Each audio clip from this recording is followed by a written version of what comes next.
नमस्कार, स्वागत है आप सबका हमारे खास कार्यक्रम देश देशांतर में। मैं हूं कवीन सचान। केंद्रीय आवास और शहरी मंत्रालय ने गुरुवार को ease of living index ranking 2020 जारी की।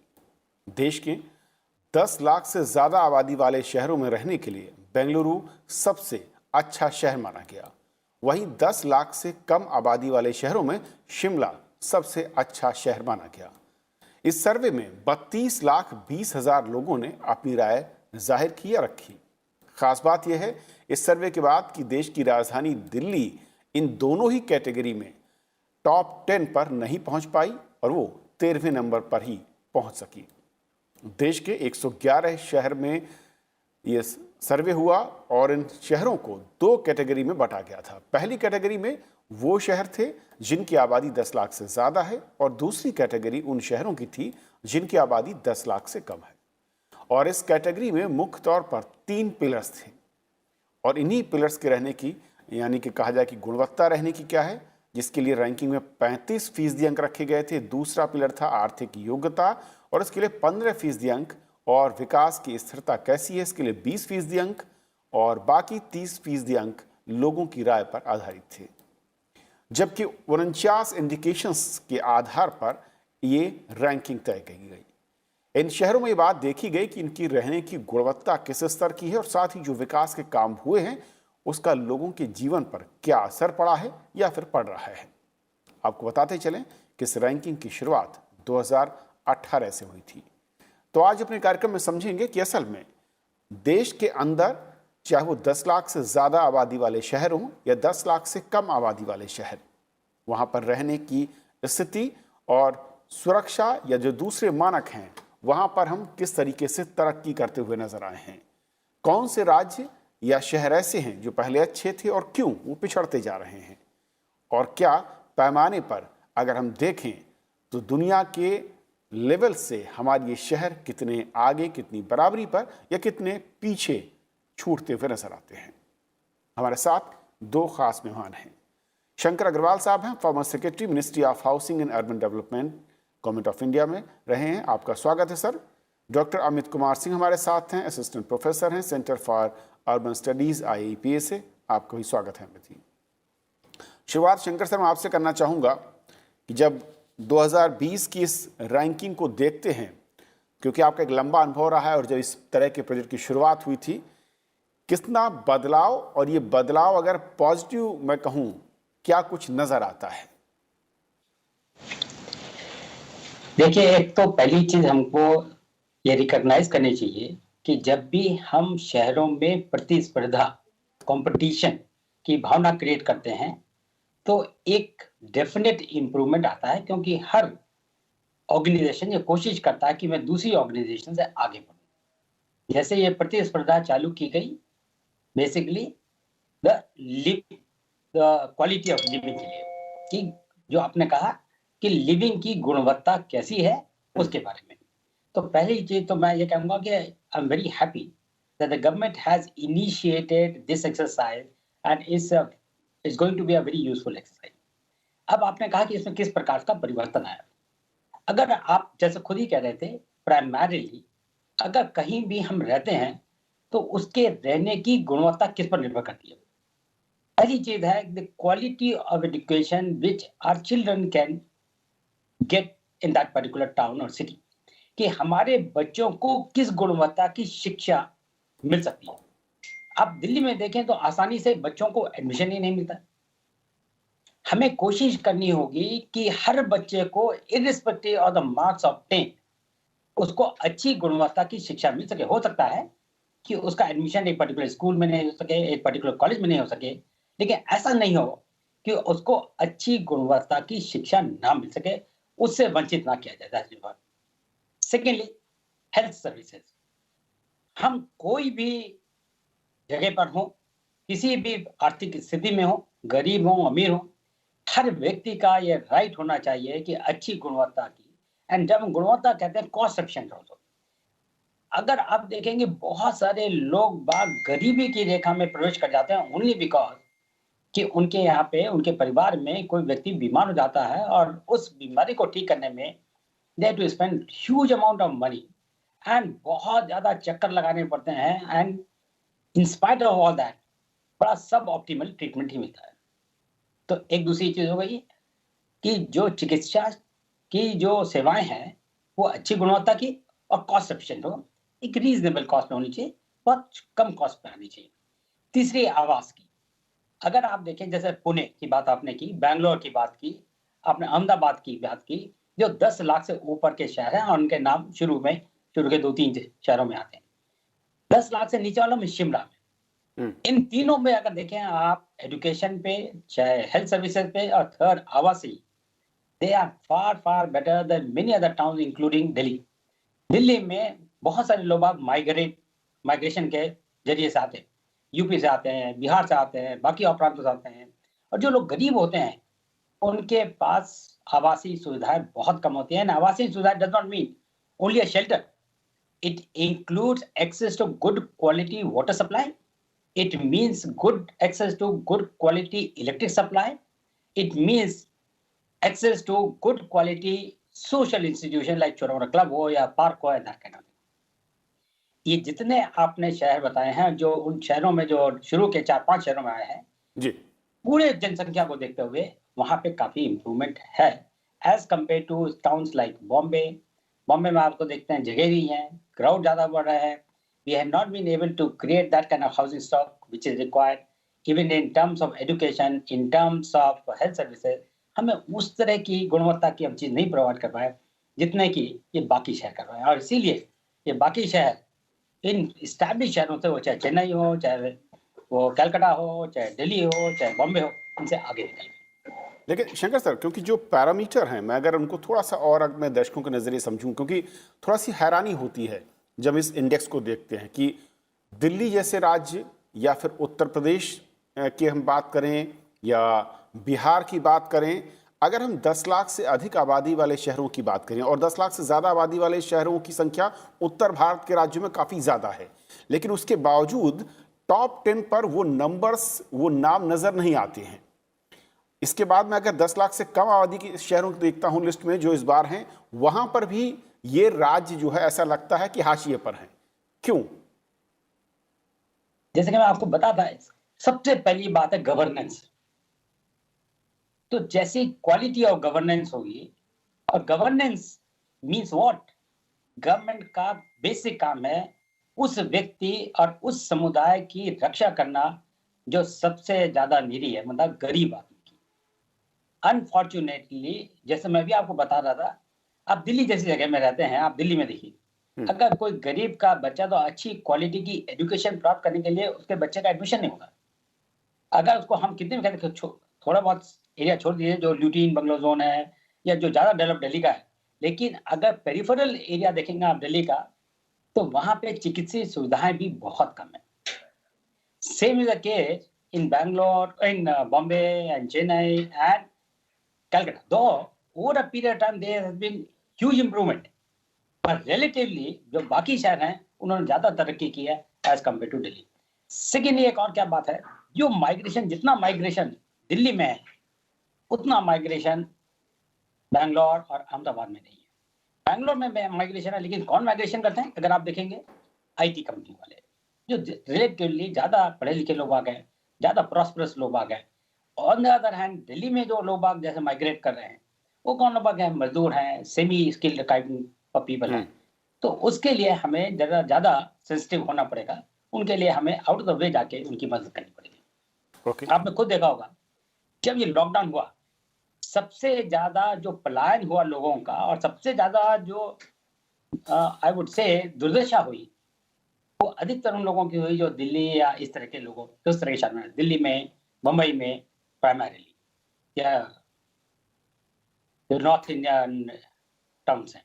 जी जी, डॉक्टर अमित, अगर इस लिस्ट को आप देखें और ख़ासतौर पर इस पूरे के पूरे इंडेक्स को, ईज़ ऑफ लिविंग इंडेक्स जिसे हम कहते हैं, 2018 से शुरुआत हुई, 2020, यानी कि आप देखें जो सफ़र बहुत लंबा नहीं है, लेकिन जब हम राज्यों को और शहरों के नामों को देखते हैं, अगर 10 लाख से ज़्यादा आबादी वाले शहरों को देखें जिसका कि जो नंबरिंग है इस वक्त में, बेंगलुरु टॉपर, उसके बाद पुणे, अहमदाबाद, चेन्नई, सूरत, नवी मुंबई, कोयम्बटूर, वडोदरा, इंदौर, ग्रेटर मुंबई, यानी कि उत्तर भारत के वो बड़े राज्य जहां पर आबादी के लिहाज से, राजनीतिक नजरिए के लिहाज से और तमाम चीज़ों पर वो आगे नजर आते हैं, लेकिन लिविंग इंडेक्स पर वो नदारद हैं।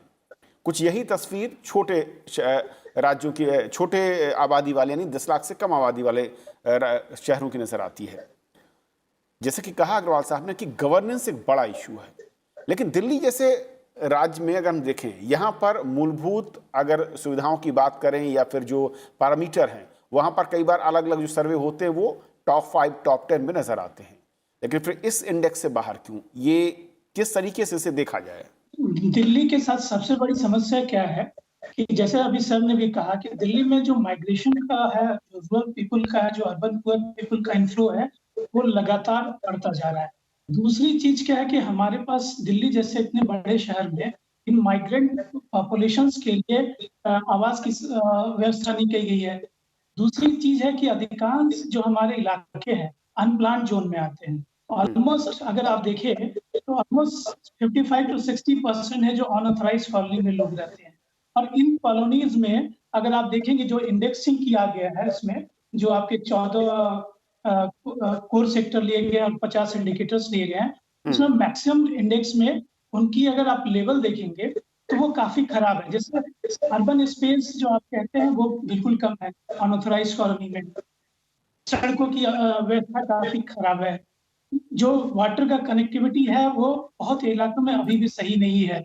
तो इसी तरह से जो इंडेक्स है, जो हमारे हरित क्षेत्र है काफी कम इलाकों में, साथ ही जो सुरक्षा की व्यवस्था है जो है वो भी अभी अगर आप देखेंगे क्राइम इंडेक्स में दिल्ली का स्थान काफी नीचे है। तो ये सारे जो इंडेक्स हैं जो इस पूरे जो सिटी इंडेक्स को क्रिएट किया गया है उसमें जितने इंडिकेटर्स लिए गए हैं, उस इंडिकेटर्स का परफॉर्मेंस देखा जाए तो दिल्ली, मुंबई जैसे शहरों में वो काफी खराब है बनिस्बत बैंगलोर और अदर जो सिटी आ रहे हैं पुणे और अहमदाबाद में। तो समस्या दिल्ली के साथ यही है कि दिल्ली में जो प्लानिंग है अभी वो काफी कह सकते हैं कि उसमें और अधिक जरूरत है। खासकर जो अर्बन जो स्प्रॉल आ रहे हैं वहां भी जो विकास हो रहा है वो ऑटोमेटिक हो रहा है, सरकार का वहां बहुत ज्यादा रोल नहीं हो पा रहा है।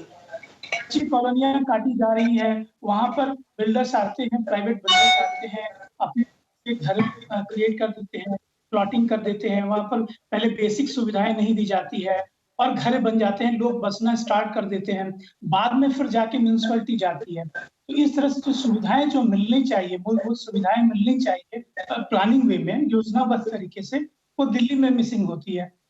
इसी तरह से मुंबई में भी अगर आप देखेंगे तो मुंबई का एक बहुत बड़ा हिस्सा स्लम एरिया में रहता है। आपका ऑलमोस्ट 40% जो पॉपुलेशन है स्लम में रहता है। तो इन स्लम इलाकों में अभी भी इन तरह की मूलभूत सुविधाओं की, जैसे आवास की कमी, जैसे सर ने बताया, वो अच्छे आवास की काफी समस्या है वहां पर। ओपन एरिया नहीं है उनके पास, ग्रीन बेल्ट नहीं है। तो ये सब मिला के जो दिल्ली और मुंबई जैसे बड़े जो शहर है उनका जो रैंकिंग है वो काफी नीचे ले जाता है। लेकिन क्या अमित, एक ही राज्य में अगर हम गवर्नेंस को ही आधार मानते हैं तो किसी एक राज्य के कुछ शहर या 1-2 शहर उस लिस्ट में रैंकिंग में अच्छे नज़र आते हैं, बाकी नज़र नहीं आते हैं। तो क्या सिर्फ गवर्नेंस है या फिर कहीं कुछ और भी है जो कि हमारे रहने की जो ज़रूरतें हैं, जो हमारी प्लानिंग है और जो आबो हवा है उसको लेकर वो चिंता नज़र नहीं आती है? मैं थोड़ा सा प्लानिंग से हटके फाइनेंस की बात करना चाहूंगा।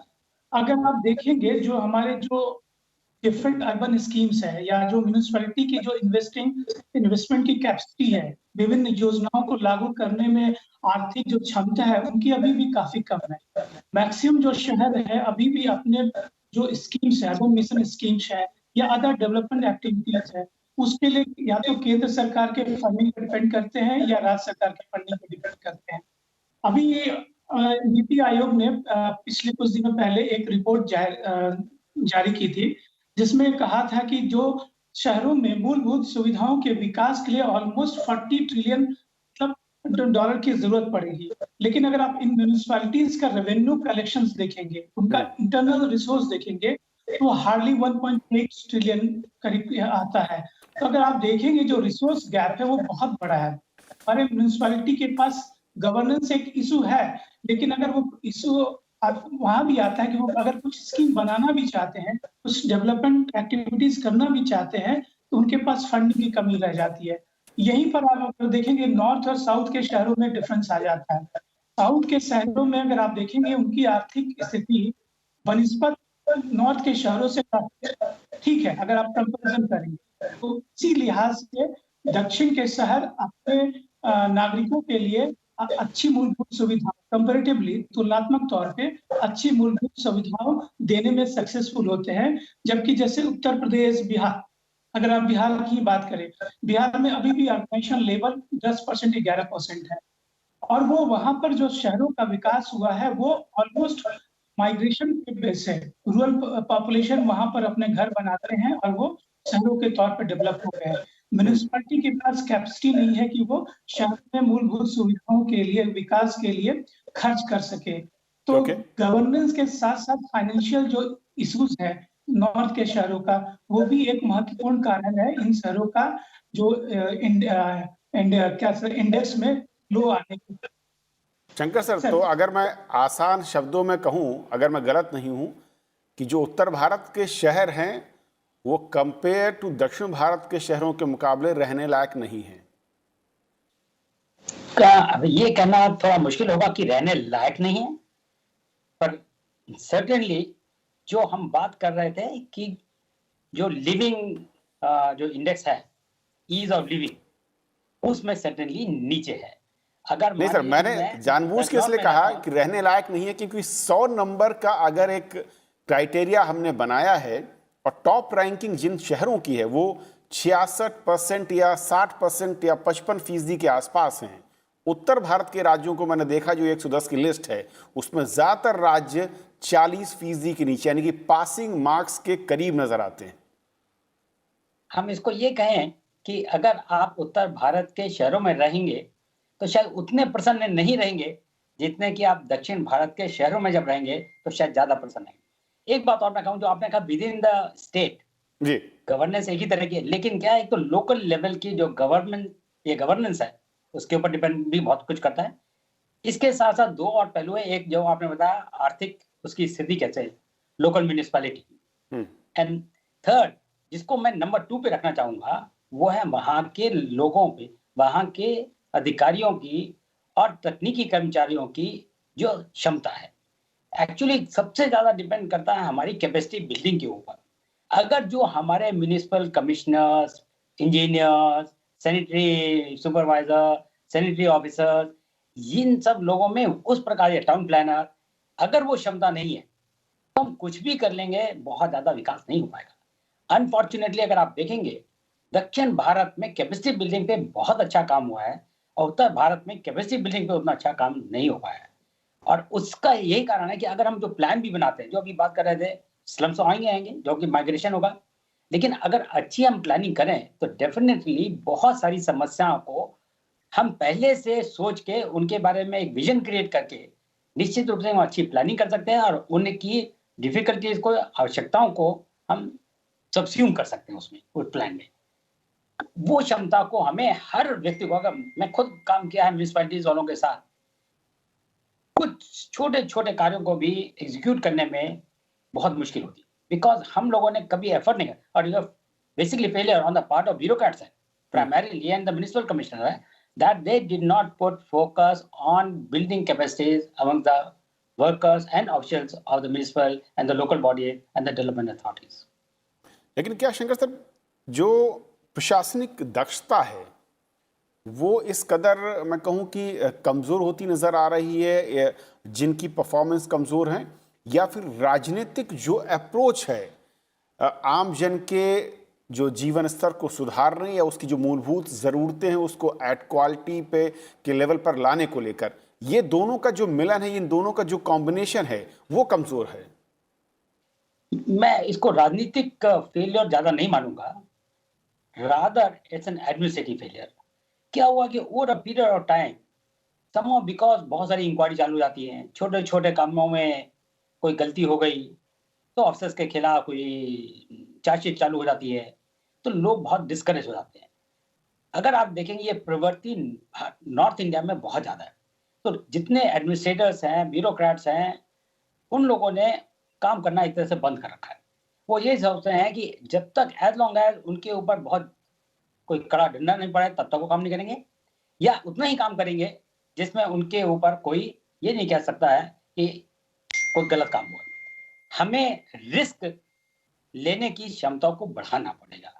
हम अगर ब्यूरोक्रेट्स हैं, अगर हम आईएएस में हैं, तो हमको प्रोटेक्शन कॉन्स्टिट्यूशन देता है। और आइडिया यही था कि we should be able to take risk, we should be able to take initiative, and as long as we are, मैं खुद विजिलेंस में भी रह चुका हूँ, अगर आपने काम अच्छे से किया है और उसमें जनमानस की भलाई है, तो आपके खिलाफ कभी कुछ नहीं होता। कभी कोई 2-4 सवाल कोई पूछेगा तो आप उसका जवाब दे देंगे, and that would be another matter. But over a period of time many of us have become shirkers। हम अपना रिस्पॉन्सिबिलिटीज को ओन अप करके इनिशिएटिव नहीं लेते हैं। ये सोचते हैं कि अननेसेसरी कोई इंक्वायरी चालू ना हो जाए, कोई पूछताछ नहीं होना जाए। और जब भी आप इनिशिएटिव लेंगे तो आपको थोड़ा होमवर्क ज़्यादा करना पड़ता है, तो उससे भी हम थोड़ा बचना चाहते हैं, विद द रिजल्ट कि सारा का सारा एडमिनिस्ट्रेशन जो है वो धीमी गति से चल रहा है। ये जिम्मेवारी राजनीति के लोगों की है कि वो रिस्क लेने की क्षमता को बढ़ाएं amongst the bureaucrats। अमित, क्योंकि अगर हम देखें जो पिलर्स इसमें हैं, रहने की गुणवत्ता, आर्थिक योग्यता और तीसरा है विकास, यानी कि विकास की स्थिरता। लेकिन क्या हम पूरे देश को अगर एक देखें तो जो बेसिक नीड हैं अभी उसी लेवल पर जंग चल रही है कि किसको मिल रही है या किसको देनी है, उसके बाद हम इस गुणवत्ता, उसकी परफॉर्मेंस, उसके लेवल को ऊपर ले जाने की तरफ बढ़े, यानी कि स्मार्ट सिटी की तरफ, या कुछ और चुनौती है? दोनों ही चीजें करनी पड़ेगी हमको, सब्सटेंस एंड क्वालिटी। अगर हम ये सोचते रहे कि केवल हम सब्सटेंस की तरफ जाएं और क्वालिटी को बाद में देखेंगे, तो अगेन ये बहुत दिन तक सस्टेनेबल नहीं है। लोग बाग उससे परेशान हो जाएंगे, लोग बाग उससे डिससेटिस्फाइड हो जाएंगे और कोई लाभ नहीं मिल पाएगा। ये दोनों चीजें एक साथ उठनी है, गुणवत्ता और substance, that means the quantity of that, जिसको आप पब्लिक सर्विसेज कह रहे हैं। हमको पब्लिक सर्विसेज, जैसे हमने एक छोटा एग्जांपल लेते हैं स्वास्थ्य का, मानिए, क्या हम ये सुनिश्चित नहीं कर सकते कि गरीब से गरीब व्यक्ति को 24 घंटे के अंदर कोई ना कोई डॉक्टर उसको देख ले, कम वॉट में जो भी हो। ऐसा हम क्यों नहीं मैकेनिज्म बना सकते हैं? इतने सारे डॉक्टर्स हैं, इतना बड़ा पैराफर नहीं लिया। बट अगर आप देखेंगे, you go to All India Institute, you go to any hospital, लोग अब महीनों हफ्तों भर पड़े रहते हैं और कोई उनको डॉक्टर दिखता नहीं। हम क्यों नहीं इसको, जैसे हमने कहा राइट टू पब्लिक सर्विसेज, इसमें कहते हैं कि हर हालत में कोई ना कोई क्वालिफाइड डॉक्टर 24 घंटे के अंदर अंदर जो भी पेशेंट है उसको देखेगा। एक बार देख लेगा तो कम से कम ये तो पता चलेगा बीमारी क्या है, क्या चीज है, इलाज फिर उसके बाद चालू होगा। ये बहुत मुश्किल काम नहीं है, but it requires lot of focus. और एक मिशन के तौर पे अगर हम काम करेंगे तो डेफिनेटली इसको कर सकते हैं। It's not rocket science, it's doable. लेकिन डॉक्टर अमित, जो मैंने कहा, जैसे सर कह रहे हैं, लेकिन क्या वाकई जद्दोजहद, जैसा ने कहा कि एक डॉक्टर क्यों नहीं हो सकता कि 24 घंटे की सेवा मिल जाए? शहरों में 24 घंटे, या मैं कहूँ कि आपको साफ पीने का पानी मिल रहा हो, लेकिन यहाँ तो जद्दोजहद ऐसा लगता है कि आपको 24 घंटे छोड़िए कि 24 घंटे के बाद भी डॉक्टर मिल जाए, ये एक बड़ी चुनौती है। पानी 24 घंटे में एक बार मिल जाए, ये भी एक बड़ी चुनौती है। सही कहा, सर ने भी सही कहा।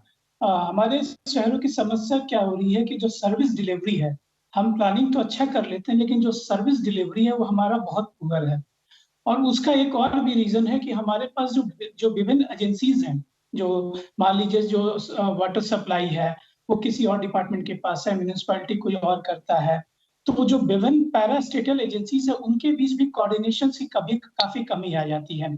अब दिल्ली में ही अगर आप देखिए तो जो वर्तमान सरकार ने मोहल्ला क्लिनिक का एक प्रयास स्टार्ट किया था, वो एक काफी अच्छा प्रयास है जो लोकल लेवल पर, ग्रास रूट लेवल पर चिकित्सा सुविधाएं गरीब से गरीब लोगों तक पहुंचाने की है। लेकिन ये एक अच्छा प्रयास होते हुए भी कहीं ना कहीं उसका, अगर आप देखेंगे, अनुपालन है, चाहे जिस स्तर पे उसका अनुपालन है, वो सही ढंग से नहीं हो पा रहा है। क्लिनिक्स तो खुल गए हैं, वहां पर डॉक्टर्स, अधिकांश क्लिनिक्स में डॉक्टर्स अवेलेबल नहीं होते हैं, टाइमली अवेलेबल नहीं होते हैं। तो अगर डॉक्टर्स भी मिल गए तो चिकित्सा के लिए जो उनके लिए जो दवा दारू होनी चाहिए, दवाएं होनी चाहिए, वो समय पे अवेलेबल नहीं हो पाती है। अदर जो जांच की जो सुविधाएं होनी चाहिए उसमें नहीं होता है। अगर नहीं आप अमित, इसीलिए बड़े मेरा सवाल था कि अस्पतालों अगर हम पूरे देश को देखें और अलग अलग राज्यों को और शहरों की कंडीशंस को देखें तो सुविधा एक अलग चीज है। हम अभी नीड पूरी करने की तरफ ही, नीड को ही पूरा नहीं कर पा रहे हैं। एक्स्ट्रा सुविधा है उसकी बात तो बाद में आती है। इसके लिए क्या आर्थिक कमी है, इसलिए दिक्कत है, या फिर जैसा कि सर ने कहा कि कहीं ना कहीं जो एक सोच है, अप्रोच है, उसको बदलने की जरूरत है और उसके लिए रिस्क कैपेसिटी जो है वो बढ़ानी होगी? नहीं, आर्थिक तो एक सीमा तक उसको प्रभावित करता है, लेकिन उसमें कहीं ज़्यादा रोल प्ले करता है सोच का और इच्छा शक्ति का। अगर हमारे जो लोकल गवर्नमेंट है, जो अर्बन लोकल बॉडीज़ है या जो डिस्ट्रिक्ट एडमिनिस्ट्रेशन है, जो उस लेवल पे काम करते हैं, कई जगह अगर आप देखिएगा, जो सिटी का हेल्थ जो सर्विस है, वो डिस्ट्रिक्ट एडमिनिस्ट्रेशन या स्टेट गवर्नमेंट के पास होता है, अर्बन लोकल बॉडीज़ पे नहीं होता है। कुछ बड़े शहरों में ही जो मिलियन सिटीज़ है, वहीं और कुछ स्टेट्स में ही जो स्वास्थ्य सुविधाएं हैं वो आपके अर्बन लोकल बॉडीज के पास है। मैक्सिमम जो स्वास्थ्य सुविधाओं की जिम्मेदारी राज्य सरकार पे है या आपके जिला सरकार पे है। तो वहां पर आप देखिएगा कि जिला सरकार कितने इफेक्टिवली या राज्य सरकार कितने प्रभावी ढंग से स्वास्थ्य सुविधाओं को नीचे स्तर पर ले जाती है, वो भी कहीं ना कहीं सिटी के जो हमारे शहरी है उसके गुणवत्ता को प्रभावित करती है। तो हमारे लिए जरूरी है कि जो विभिन्न कोऑर्डिनेटिंग एजेंसीज है, विभिन्न इम्प्लीमेंटिंग एजेंसीज है, जो क्रियान्वयन के जितने भी हमारे बॉडी बने हुए हैं, चाहे वो अर्बन लोकल बॉडीज हो, राज्य सरकार हो, जिला सरकार है, उनमें प्रॉपर कोऑर्डिनेशन का अभी भी अभाव है। भले ही हमारा एक देश है, एक राज्य हो, लेकिन अगर आप देखेंगे धरातल पे तो वो कोऑर्डिनेशन का अभाव दिखता है। उस कोऑर्डिनेशन के थ्रू ही वो हमारी इच्छा शक्ति हमारी डेवलप होगी और हम इस तरह के सर्विसेज को लोगों तक पहुंचाने में कामयाब हो पाएंगे। ओके, बहुत बहुत शुक्रिया आप दोनों मेहमानों का हमारे साथ इस चर्चा में जुड़ने के लिए, अपनी राय रखने के लिए। देश देशांतर में आज फिलहाल इतना ही। नमस्कार।